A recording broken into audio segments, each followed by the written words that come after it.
Ya, shalom. Shalom. Kita ada di gereja Kana, ya, dan ini adalah cerita satu-satunya tentang pesta kawin di Kana. Cerita satu-satunya ini hanya ada dalam Injil Yohanes. Ya, kita punya 4 Injil. 3 Injil disebut sinoptik. Itu Matius, Markus, Lukas. Itu sinoptik. Sin itu artinya bersama-sama. Optik artinya melihat. Optik itu artinya melihat. Jadi sinoptik artinya melihat bersama-sama. Nah, di dalam pembagian Injil-Injil Matius, Markus, Lukas ini sinoptik itu dibedakan sama Injil Yohanes. Berbeda. Kenapa? Karena Matius, Markus, Lukas itu sering disebut sebagai kristologi dari bawah. Maksudnya ngomong tentang Kristus tapi dari bawah. Cerita tentang tiba-tiba Yesus dilahirkan, dia bikin apa, baru semua mengerucut sampai pada Yesus itu Tuhan. Sedangkan Injil Yohanes disebut kristologi dari atas. Karena Yohanes tidak mulai dari bumi, tapi mulai dari surga. Pada mulanya adalah firman bersama-sama dengan Allah, baru ayat 14 firman itu menjadi manusia. Berarti 3 Injil dari bawah ke atas, 1 Injil dari atas ke bawah. Maka komplitlah Injil-Injil kita. Itulah sebabnya ada banyak cerita di dalam Injil Yohanes yang tidak ada di dalam Injil Matius, Markus, Lukas. Salah satunya adalah cerita di Kana ini, ya, yang tadi pagi Bapak Pendeta sudah membawakan bagi kita. Sayang waktunya terbatas, ya, jadi tidak bisa mengeksplor semua hal di dalam teks ini. Ya, saya tidak usah membaca lagi teksnya karena tadi pagi kita sudah baca dan saya tahu kita sudah tahu cerita ini. Dan saya ingin memberikan penjelasan beberapa, ya, bahwa ada perkawinan di Kana dan di Galilea dan ibu Yesus ada di sini. Aneh bahwa Yusuf tidak disebut lagi. Kemungkinan Yusuf sudah mati. Ya, makanya Yesus sudah menggantikan dia menjadi tukang kayu. Dan di sini siapa yang kawin? Ini pasti keluarga dekat. Kenapa? Karena Maria hadir di sana. Lalu Maria tuh tahu isi dapur. Anggur habis. Kalau kamu mau tidak urusan ini, ya, ini pasti Maria nih, dan dia merasa bertanggung jawab. Anggur habis, minta Yesus coba lakukan sesuatu. Ya, itu berarti dia merasa bertanggung jawab terhadap suksesnya pesta ini. Maka ada yang menafsir bahwa sebenarnya yang kawin ini adalah anaknya Salome, saudaranya Maria, dan itu berarti sepupunya Yesus yang menikah. Yesus diundang di situ dengan murid-muridnya. Lalu mereka kehabisan anggur. Kenapa sampai habis anggur? Ada yang bilang karena gara-gara Yesus datang tidak sendiri. Ya, orang Indonesia Timur bisa ada rompes. Rompes itu adalah rombongan pesta.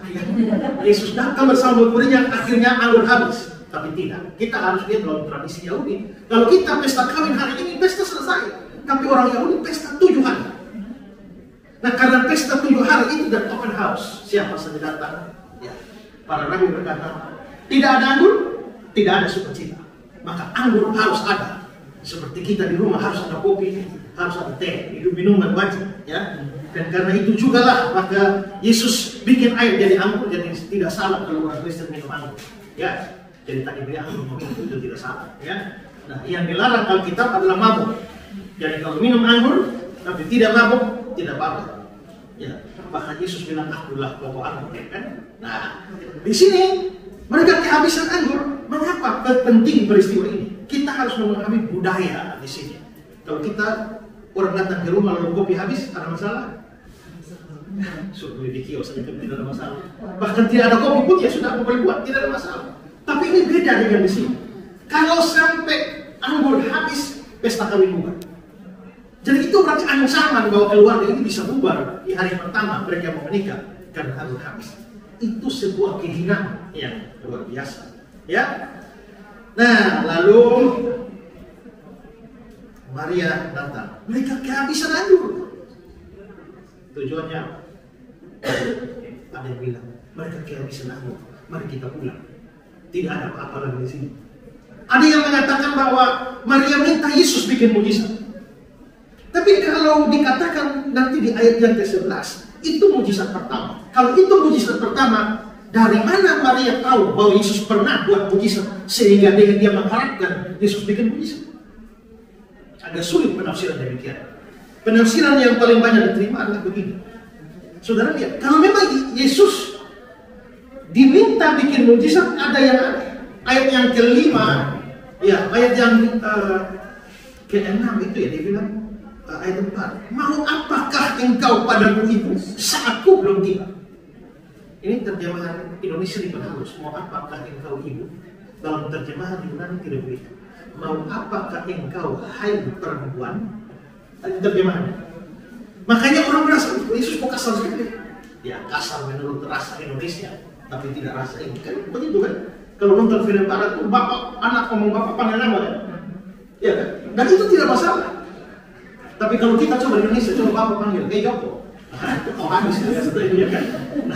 Karena bagi kita itu kasar, bagi orang barat itu tidak kasar. Nah, gunakan perempuan bagi kita kasar. Di sini pada zaman itu tidak kasar.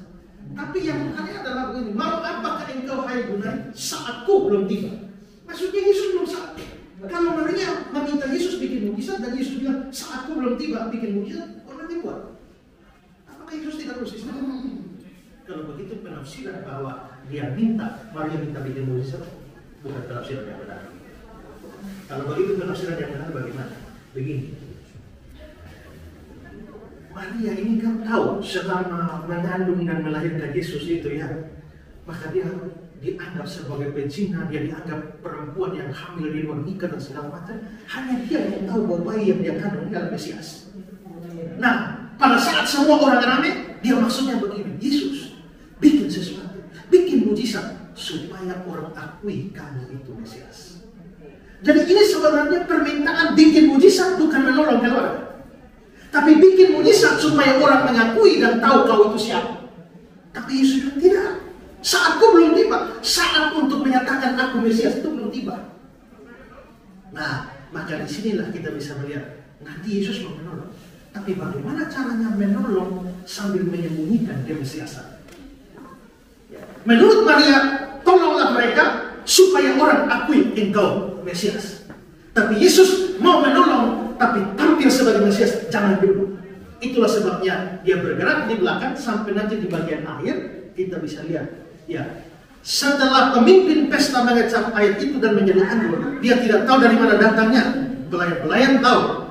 Lalu berkata, setiap orang menghidangkan anggur yang baik dahulu, sesudah orang puas minum, barulah yang kurang baik. Akan tetapi engkau menyimpan anggur yang baik sampai sekarang. Jadi yang dipuji siapa? Keluarga. Yang bikin mujizat siapa? Yesus bikin mujizat, tapi bukan Yesus dipuji. Yesus bikin mujizat, tapi keluarga yang dipuji. Dia tetap sembunyi di belakang. Kenapa dia sembunyi di belakang? Karena belum saatnya tampil. Ya, tapi yang paling penting di sini adalah terlepas dari itu, ini keluarga tersebut. Menurut saya keluarga ini habis kabur, saya bilang dari terancam bubar. Tapi untung sekali. Satu hal penting adalah karena mereka undang Yesus. Seandainya Yesus tidak diundang, kita nggak tahu ceritanya jadi bagaimana. Kalau begitu, kehadiran Yesus di sana nomor satu pasti akan menyelamatkan keluarga. Kedua, kehadiran Yesus di sana kita bisa mengharapkan adanya keajaiban. Dan yang ketiga, kehadiran Yesus di sana membuat kita tampil beda. Biasanya orang hidangkan anggur. Pertama yang baik lama-lama KW 2, KW 3. Tapi kamu dari pertama sampai akhir, wah KW 1 terus. Kamu berbeda. Kenapa? Karena Yesus hadir. Kalau begitu Yesus hadir dalam keluarga kita. Number 1, keluarga selamat dari kehancuran. Kedua, kita bisa mengharapkan pertolongan dan mujizat dalam keluarga. Dan yang ketiga, kita akan tampil beda. Amin.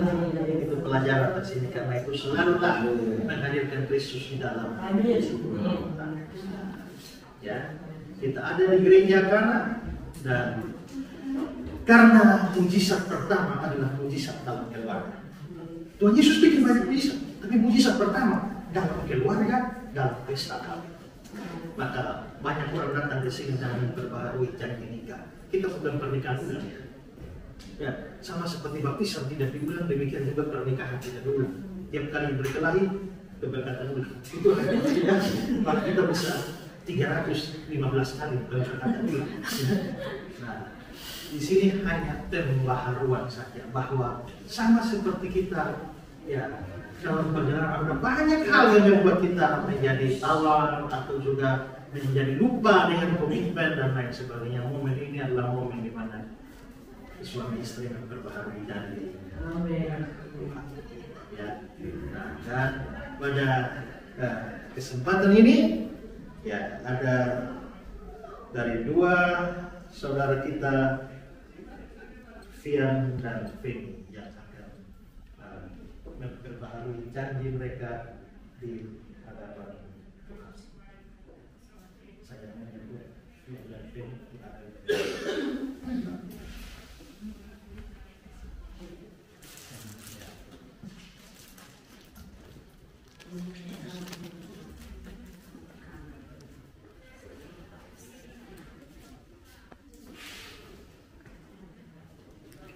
Saudara-saudari, pada waktu yang lampau, saudara telah dengan mantap saling berjanji, saling mencintai dan saling setia satu sama lain.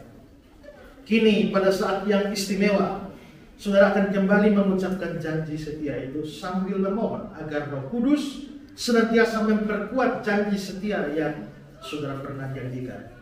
Karena itu kini jawablah pertanyaan-pertanyaan ini dengan mantap, sebagaimana dulu saudara berdua pernah menjanjikannya dengan mantap pula. Apakah saudara berdua sungguh dengan ikhlas hati hendak memperbarui janji nikah saudara-saudari? Ya, sungguh. Bersediakah saudara berdua tetap saling mencintai, membantu dan menghormati sepanjang hidupmu? Ya, kami bersedia. Sekarang saya bertanya kepada saudara Fian sebagai suami. Bersediakah saudara tetap mencintai, menghormati istrimu dan setia kepadanya seumur hidupmu, baik dalam suka maupun dalam duka? Ya, saya bersedia. Sekarang saya bertanya kepada saudara Feni sebagai istri. Bersediakah saudara mencintai, menghormati suamimu, setia padanya seumur hidup, baik dalam suka maupun dalam duka? Iya, saya bersedia.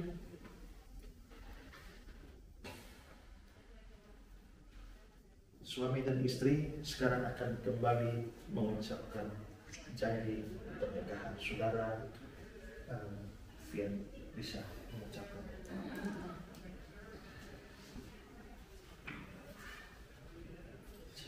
Di hadapan Allah, iman dan para saksi, serta hadirin sekalian, saya menyatakan dengan tulus hati kepadamu bahwa saya telah memilih engkau menjadi istri saya. Saya berjanji untuk tetap setia kepadamu seumur hidup, dalam untung dan malang, dalam suka dan duka, dalam keadaan sakit maupun sehat. Saya berjanji untuk tetap mencintai dan menghormati engkau sampai maut memisahkan kita. Demikianlah janji saya di hadapan Allah dan semua yang hadir di sini.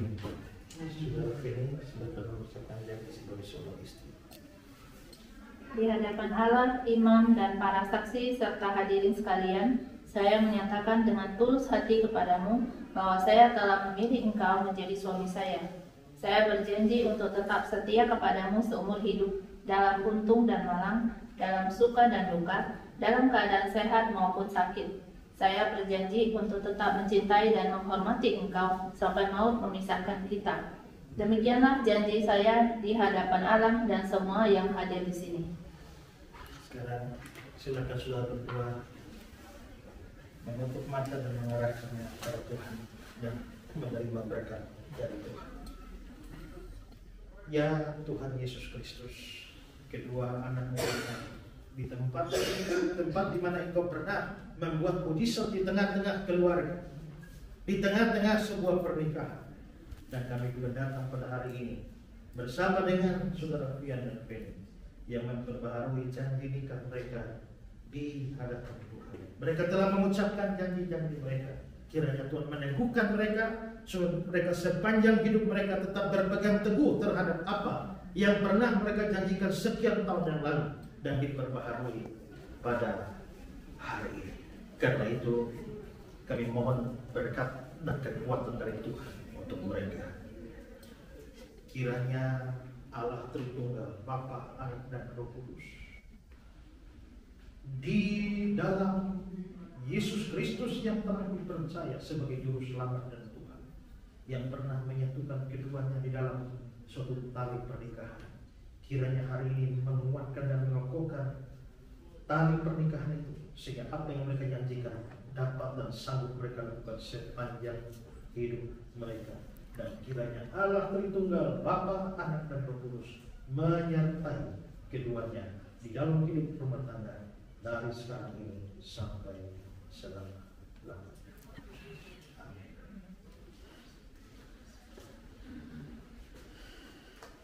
Mari kita semua, saya minta dua orang untuk menghadap ke sana, ke belakang. Ya. Nah, saya berikan kesempatan untuk Saudara Fian mengucapkan kata-kata cintanya atau ekspresi cintanya kepada Saudara Fian. Katakan sesuatu padamu. Sayang,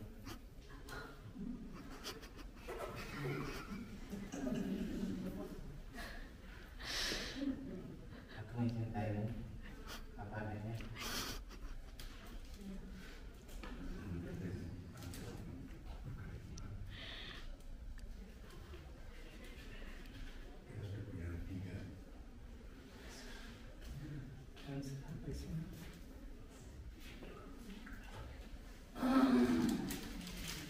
Mau katakan sesuatu pada suami?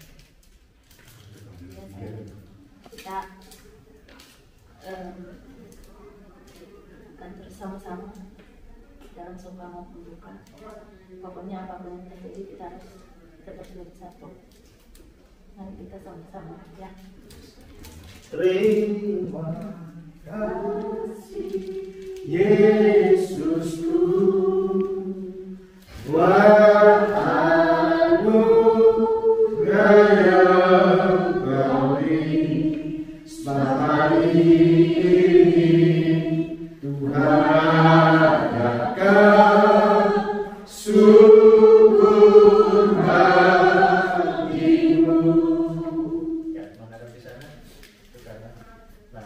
saudara-saudara, inilah dua saudara kita yang hari ini boleh menyembuhkan kembali.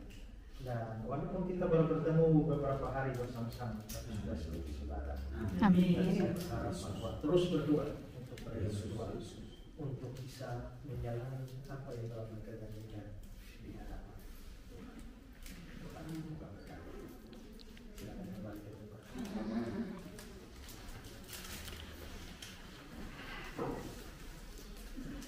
Mari kita semua kita akan menerima berkat bersama-sama. Ya, berkat akan saya ucapkan dan kami bertiga pendeta akan mengangkat tangan berkat saudara. Mari kita terlebih dahulu menyanyi Kasih Pasti Bermata. Kasih pasti lemah lembut, Kasih pasti memaafkan. kasih pasti memaafkan, Kasih pasti murah hati.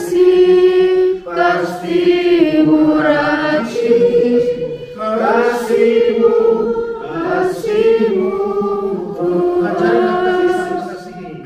Ajarilah kami ajarilah kami ini saling saling mengasihi. mengasihi, ajarilah kami ini saling memaafkan, ajarilah kami ini kasih-Mu ya Tuhan, kasih-Mu, kasih-Mu batasnya. Baik saudara, arahkan hatimu kepada Tuhan dan terimalah berkat Tuhan. Kiranya anugerah dari Tuhan Yesus Kristus, pengasihan dari Allah Bapa dan kekuatan penghiburan dari Roh Kudus turun atasmu, menyertaimu, menyertai keluargamu, menyertai suami, istri, anak-anak dan orang tuamu, mulai dari sekarang sampai selama-lamanya. Amin. Shalom. Shalom.